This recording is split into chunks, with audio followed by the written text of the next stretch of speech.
Let's draw a little bunny in the grass today, starting with an egg shape for the head, a curving line on each side for the neck, and a large oval for where the body's going to be. We'll have grass at the bottom and more details at the top. The ears are big and round, but get small at the bottom. They get narrow. Another ear behind, coming in. They almost look like a leaf shape. Find the center of your head. Here's where the nose is, here's where the ears are. In the center, draw an imaginary line downward so you can place the eye in just the right spot. You'll want to add some shine to the eye. This is the area that won't be colored in. The rest of the eye will be colored in.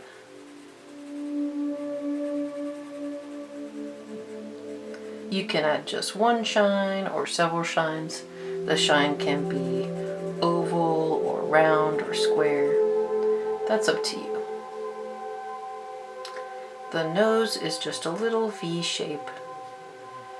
Then we'll come around for the mouth, and underneath the mouth is the chin. And maybe the bunny is eating a little flower. So we can draw a stem and little petals for the flower.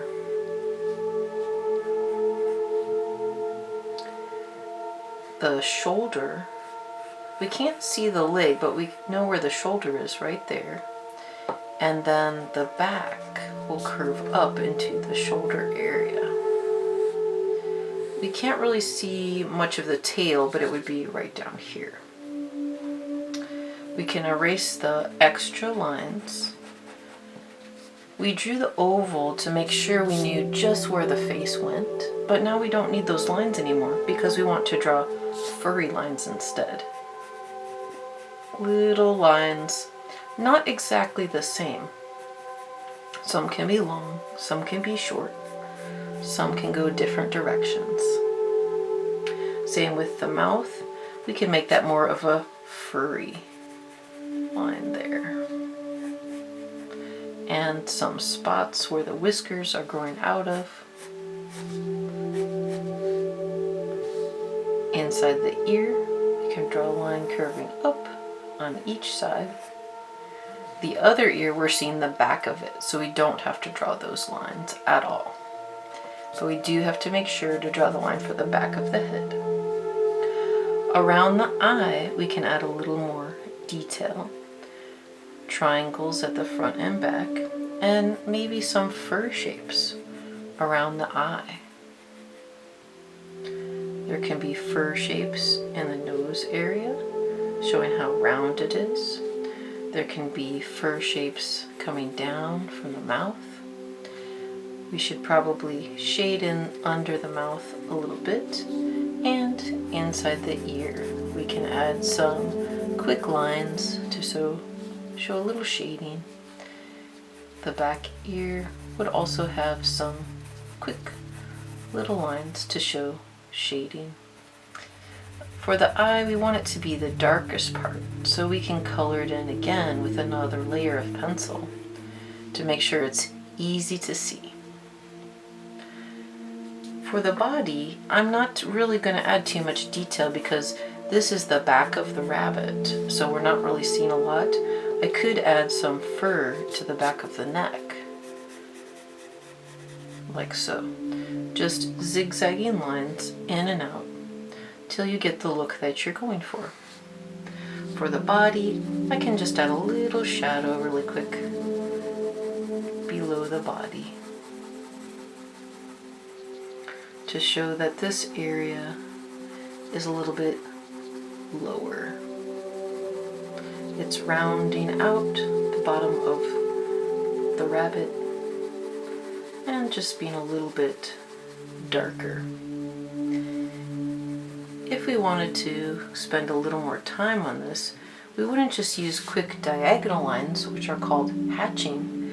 We could use some blending tools, like just our finger, or a paper towel, or something called a blending stump.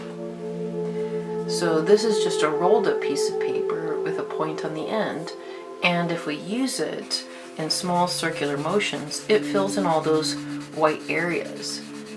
You can do the same thing with your finger, but it's a little bit messy. And you can do the same thing with a piece of tissue or a paper towel too. This is just built specifically to do blending with pencil.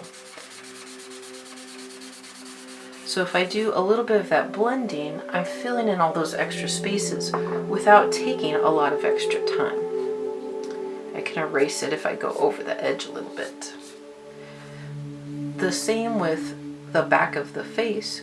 If the light is coming from the left down onto the rabbit's face, the back of the head would be a little bit in shadow. So I can put a little shadow under the neck and then on the back of the head.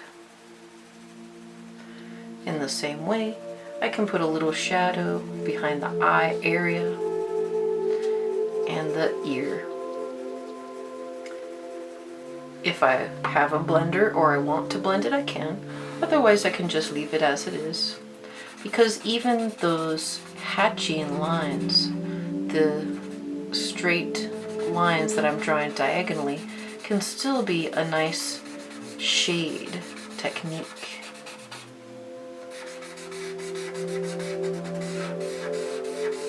But this does make it a lot easier to shade by using a blender, your finger, or a little piece of paper towel. You can add shadow in different places. It's good to look at a real bunny or a photo of a bunny to get an idea where the shadows will be. But you can also pick a direction that the light is coming from, in this case the upper left, and say, well, there would be light on the face, on the cheek, on the body, on the front of the ear, and everything else would be in shadow. We want to finish this off with a little extra fur details on the face. The things that you want people to look at when you're drawing an animal or a person close up like this is usually the face. So that's why we add a little bit of extra detail around the face. The body doesn't need as much detail because that's not what people are really looking at. You can add as much detail as you want though. Around the bunny, I'm going to put a little bit of grass as if the bunny is laying in the grass and pushing it to the side to make a little bunny nest. And there you have your cute little bunny in the grass just nibbling on a little flower. Thanks so much for trying this, and I'll see you next time.